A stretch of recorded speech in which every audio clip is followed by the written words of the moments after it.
जमलेल्या माझ्या सर्व पदाधिकारी बांधवांनो आणि भगिनींनो,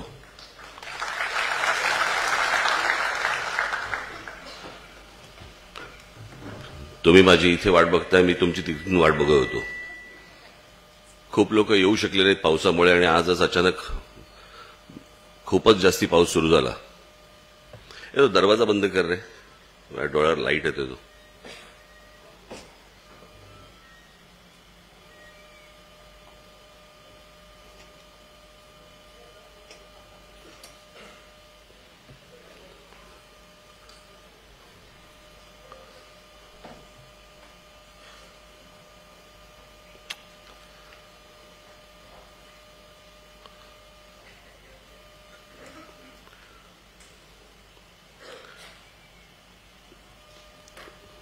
गेले 20-25 दिवस जरा परदेशामध्ये होतो. अमेरिकेमधल्या बृहन महाराष्ट्र मंडळाने मला तिथे बोलवलं होतं.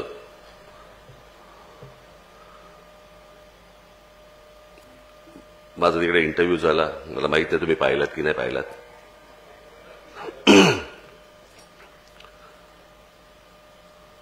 परदेशस्थ सर्व मराठी बांधव भगिनी तिकडे मला भेटले.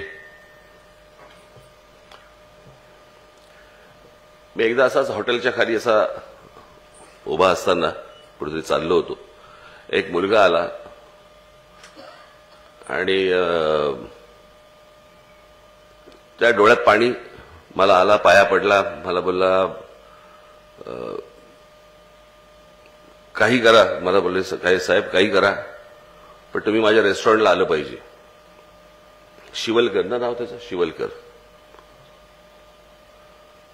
मी म्हटलं मी बघतो, म्हटलं कसा मला वेळ मिळतो. नाही नाही मला माहिती नाही, मला तुम्ही यायलाच पाहिजे, काही करून यायला पाहिजे, जेवायला यायला पाहिजे. म्हटलं मी जेवणाचं नाही सांगत, म्हटलं मी म्हटलं यायचं बघतो. नाही नाही बघतो ना, मला यायलाच पाहिजे. मी म्हटलं काय म्हणजे काय. मला बोलला तुमची लहानपणी भाषणं ऐकून मी प्रेरणा घेऊन परदेशामध्ये आलो आणि इथे रेस्टॉरंट सुरू केली.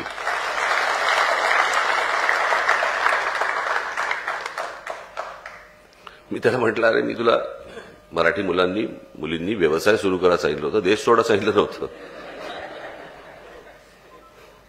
पण तरी ही मुलं, अनेक मुली या इथून जाऊन परदेशामध्ये स्वतःचं अस्तित्व निर्माण करतात. मी तुम्हाला सांगतो, मी जेव्हा तिथे गेलो खरंच थक्क झालो. मी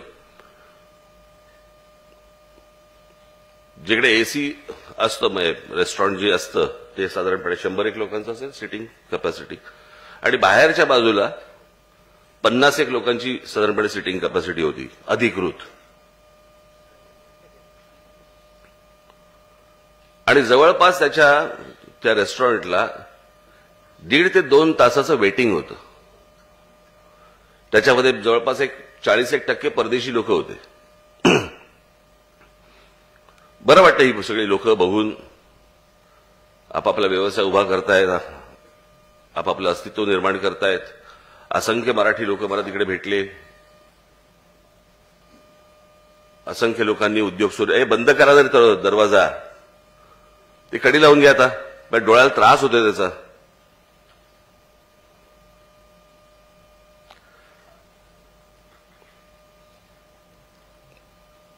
मग ते सगळं ते माझं बघून मी तिकडे म्हटलं, मी कदाचित तुम्ही ऐकलं असेल, कडी लावून घे कडी, आणि संध्याकाळी टीव्हीवर बघ म्हणा. आता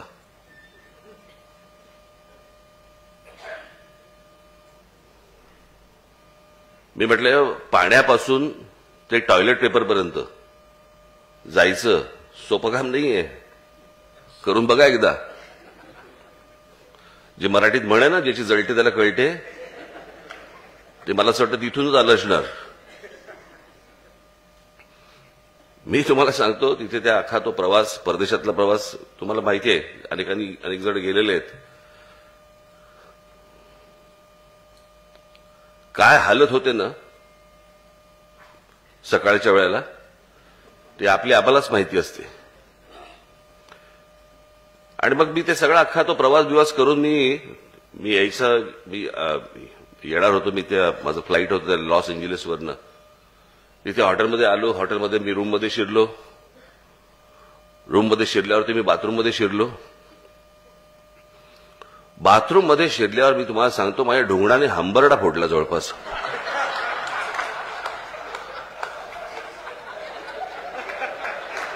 तो जेट स्प्रे तिकडे बघितल्या, मला म्हणजे आनंदाश्रू आवरेनात त्याला.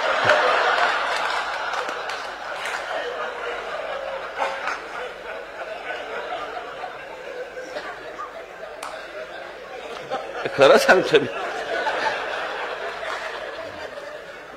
माहित नाही त्याची मजा काय असते ती.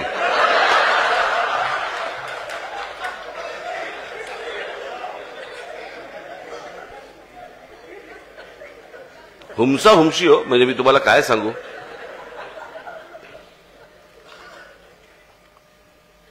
पण ही सगळी गोष्ट पाहत असताना माझ्या लक्षात आलं की जे अगोदर मी अनेक वेळेला मॅपवरती पाहिलं होतं, नकाशांवरती पाहिलं होतं, तो कॅनडा आणि अमेरिका यांच्यामध्ये 5 तलाव आहेत. असंख्य तलाव आहेत तिथे देशभरामध्ये, युरोपमध्ये आहेत, सगळ्या ठिकाणी आहेत.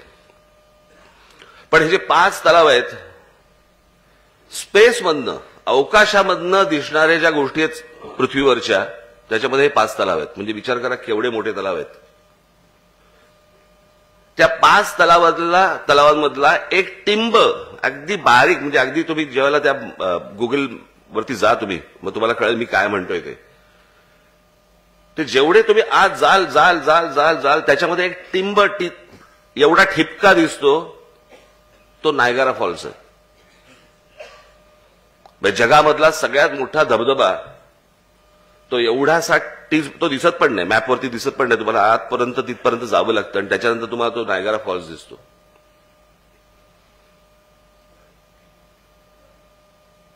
इतके तलाव, इतक्या सगळ्या गोष्टी असून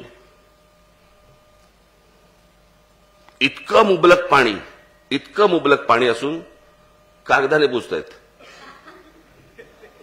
आणि आमच्याकडे पाऊस कधी पडणार, धरणं भरली का, धरणं नाही भरली, आमच्याकडे पाऊसच नाही पडला, धरणच नाही भरलं, यावेळेला तर आमच्याकडे दुष्काळच पडेल, असं सगळं देशभर वातावरण असताना आम्ही धुतोय. मी माझं असं म्हणणं नाही की कागदावर जा. आणि मग या सगळ्या विरोधाभासानंतर आपण विचार करतो, मग ह्याच्यावरचं उत्तर काय असतं आपल्याकडे नेहमी? Global warming. सगळ्या गोष्टी उलट्या करायच्या. मी कालच कोणाला तरी बनवतो, काही गोष्टी अशा आहेत ज्या आपल्यामधल्या ज्या काही तेव्हा परंपरा म्हणून त्यावेळेला काही प्रथा पडल्या असतील, पण आजची परिस्थिती पाहून काही गोष्टींमध्ये आपल्याला बदल करावा लागेल. मला असं वाटतं राज्य सरकारने, केंद्र सरकारने याच्यामध्ये जातीने लक्ष घालणं गरजेचं आहे. आपण दरवेळेला बोलतो की भारतामध्ये इतकी प्रचंड मोठ्या प्रमाणावरती जंगलतोड होते. आपण विचार करतो की इथे आमच्याकडे पाऊस पडत नाही, आमच्याकडची जमीन, मी मागे म्हटलं होतं नाही का, मराठवाड्याबद्दलचा एक रिपोर्ट आला होता, मी तुम्हाला सांगितलं होतं की तिथे जर परिस्थिती आत्तासारखी जर अशीच जर समजा राहिली तर पुढच्या साधारणपणे 30-40 वर्षात मराठवाड्याचा वाळवंट होईल. आणि त्या मराठवाड्याचा वाळवंट झाल्यावरती जर परत पुन्हा ती परिस्थिती जर आणायची असेल आत्तासारखी, जर अगोदरच्या सारखी, तर साधारणपणे 150 ते 200 वर्ष लागतील.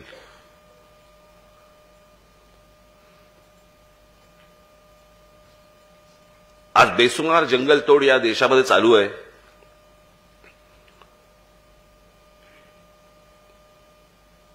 अनेक ठिकाणी आपण बघितलेलं आहे की बाबा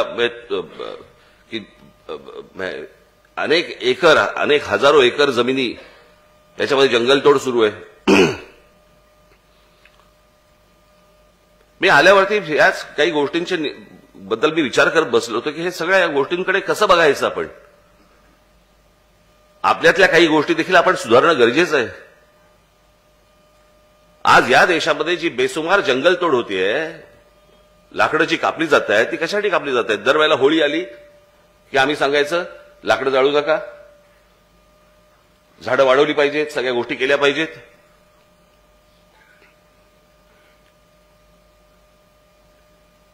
मुळात आपल्या पहिल्यांदा धर्माकडे पाहणं गरजेचं आहे.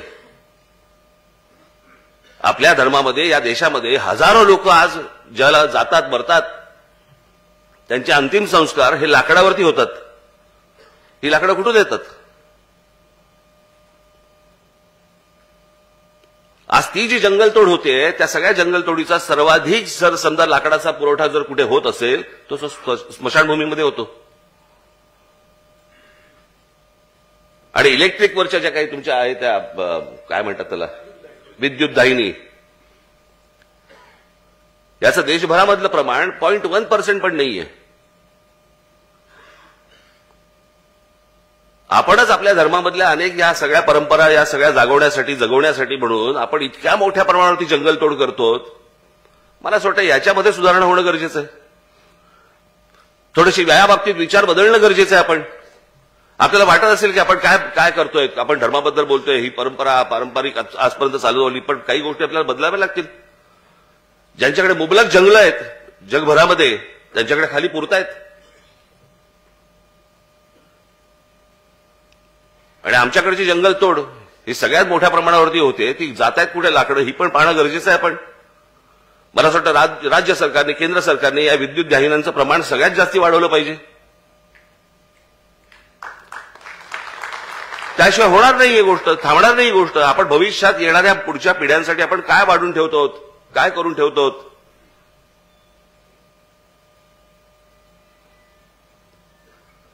पण आमच्याकडे ह्या मूळ गोष्टींकडे लक्ष द्यायला, पाण्याच्या प्रश्नावरती, आरोग्याच्या प्रश्नावरती, नोकरीच्या प्रश्नावरती आमच्याकडे वेळ नाहीये. आमच्याकडे काय चालू आहे? लाडकी बहीण लाडका भाऊ. लाडकी बहीण आणि लाडका भाऊ एकत्र आले असते, दोन्ही पक्ष टिकले असते.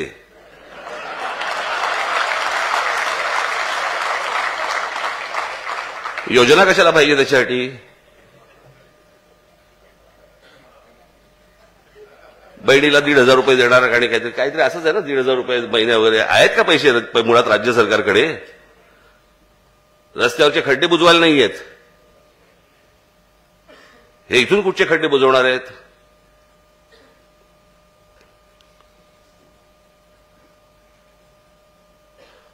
आज जो पाऊस पडतोय, माझी तुम्हाला सगळ्यांना विनंती आहे, हात जोडून विनंती आहे सर्वांनाच, माझ्या पक्षामधल्या माझ्या प्रत्येक महाराष्ट्र सैनिकाला, हे जिथे जिथे पूर आलेत, जिथे जिथे घरामध्ये पाणी गेलेलं आहे, प्रत्येक घराघरामध्ये जा, प्रत्येकाला मदत करा. जिथे जिथे ज्या ज्या गोष्टी शक्य असतील, पक्ष म्हणून तर आपण करूच, पण वैयक्तिक तुम्ही देखील तिकडे जाणं गरजेचं आहे, विचारपूस करणं गरजेचं आहे, त्यांना त्यातनं बाहेर काढणं गरजेचं आहे.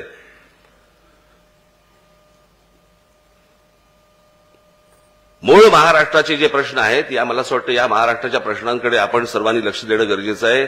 हेच मला असं वाटतं येणाऱ्या भविष्यातल्या विधानसभेचं तुमचं कॅम्पेन असलं पाहिजे, तुमचा प्रचार असला पाहिजे. एकमेकांवरती शिव्या द्यायच्या फक्त, आणि दुसऱ्या शिव्या देत फक्त त्याच्यानंतर तुम्ही लोकांचं लक्ष विचलित करायचं, दुसरीकडे भरकटवायचं, आणि ह्याच्यातनं सगळ्या निवडणुका करायच्या. हाताला काही लागणार नाही. निवडून आले, काल त्या सगळ्या यादीवरती मी बसलो होतो. अशी परिस्थिती मी आजपर्यंत कधी पाहिली नाही. सगळे मतदारसंघ पाहत होतो महाराष्ट्रातले, आणि महाराष्ट्रातल्या मतदारसंघामध्ये कोणी इथे कोण आमदार आहे, साहेब हा फलाना पण हा आमदार आहे, हा आता हा कुठच्या पक्षात आहे विचारावं लागतं. कोण कुठे गेलाय, कोण कुठच्या पक्षात आहे, काही समजत नाही, काही कळत नाही.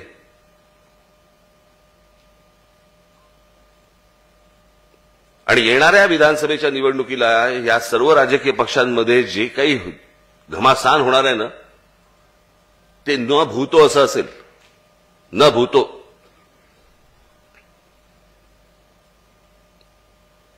मला कोणीतरी सांगितलं आपल्या काही पक्षामधले काही एखाद दोन काही पदाधिकारी कुठच्याही पक्षात जायचे, काही तयारीत आहेत. मी येऊन स्वतः लाल कार्पेट घालतो जा म्हणून.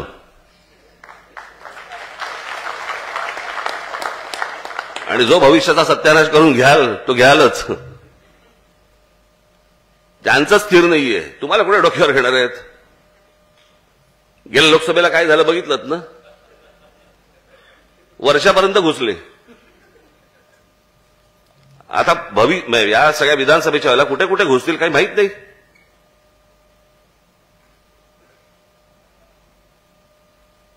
आज तुम्हाला या सगळ्या आजच्या बैठकीला बोलवण्याचं कारण, महत्वाचं कारण म्हणजे हे सगळे जे सर्वे बिर्वे असतात ना, कोणाकडे ह्यांच्याकडनं सर्वे करून घ्या, त्याच्याकडनं सर्वे करून घ्या, ह्याच्याकडनं ते किती फिरतात, काय फिरतात आपल्याला माहित नाही. आणि म्हणून मी पक्षामधली एक 4-4, 5-5 जणांची एक टीम केली. तुम्हाला कधी जिल्हाध्यक्ष, तालुकाध्यक्षांना कधी माहिती नसेल, ते तुमच्या जिल्ह्यांमध्ये, तालुक्यांमध्ये येऊन गेले. तिथे त्यांचा सर्वे झाला. ते सगळ्या लोकांशी विचारपूस करून झाली, पत्रकारांशी झाली, इतर लोकांशी झाली, सगळ्यांशी झाली. पहिला सर्वे त्यांचा आला आपल्याकडे. आज मी तुम्हाला बोलवण्याचं कारण म्हणजे आता ते परत एक 4-5 दिवसासाठी येत आहेत त्या जिल्ह्यामध्ये, तेव्हा तुम्हाला भेटतील. काय मूळ परिस्थिती आहे ती नीट समजून सांगा. काय नीट परिस्थिती आहे याच्या नीट त्याचं आकलन करा. काय गोष्टींचं गणित घडू शकतं, काय गोष्टी होऊ शकतात याचा नीट विचार करा. आणि मी तुम्हाला खरंच सांगतो, निवडून येण्याची कॅपॅसिटी असलेले, तयारी असलेले अशा लोकांनाच तिकीट दिली जातील. तिकीट मिळालं की मी पैसे काढायला मोकळा असल्या कोणालाही तिकीट दिलं जाणार नाही.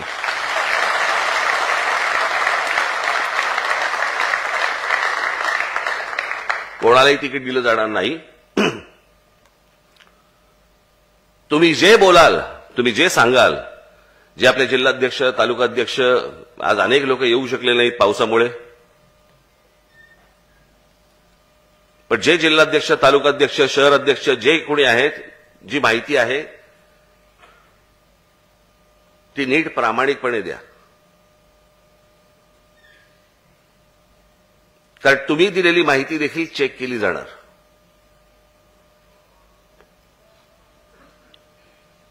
कारण येणाऱ्या विधानसभेच्या निवडणुकीमध्ये मला महाराष्ट्र नवनिर्माण सेनेचे आपले सर्व पदाधिकारी, आपले लोक मला सत्तेत काही करून बसवायचे आहेत, काहीही करून.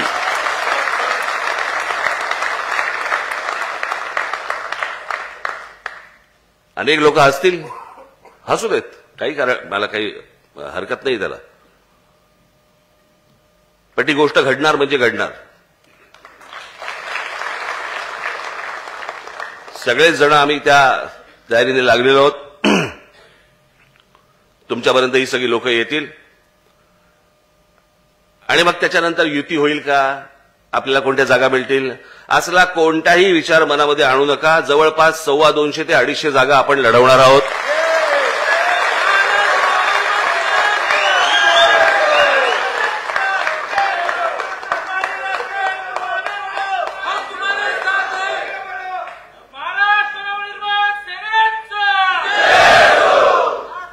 तुम्ही किती मोठ्याने घोषणा दिली याचा अर्थ तुमची वर्णी लागेल असं समजू नका.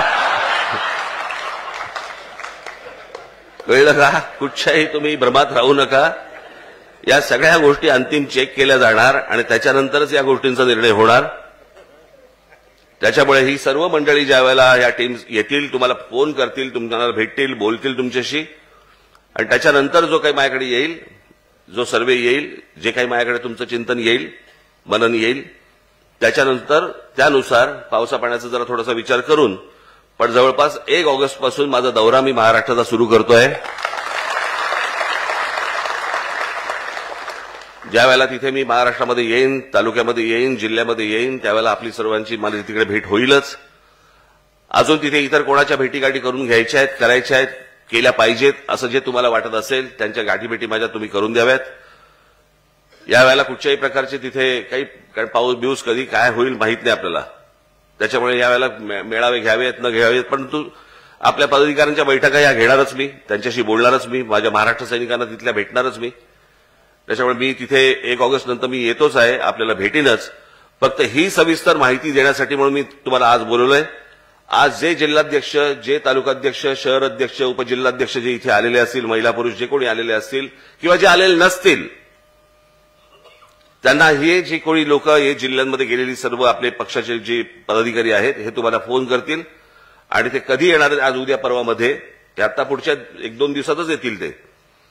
ते येतील, ते तुम्हाला कळवतील आणि त्यानुसार तुम्ही पुढची पक्षाची आणि निवडणुकीची तयारीला सर्वांनी लागावं एवढं सांगण्यासाठी म्हणून मी आज आपल्यासमोर आलो. तुम्हाला या सगळ्या पावसापाण्यामध्ये आज झालेल्या या सगळ्या पावसामुळे काही त्रास झाला असेल तर दिलगिरी, परंतु काय ढग माझ्या हातात नव्हते, त्याच्यामुळे मी काही करू शकत नव्हतो. पण आलात तसे सांभाळून सावकाश परत घरी जा एवढी फक्त विनंती करतो आणि आपल्या सर्वांची मी रजा घेतो. धन्यवाद. जय हिंद, जय महाराष्ट्र.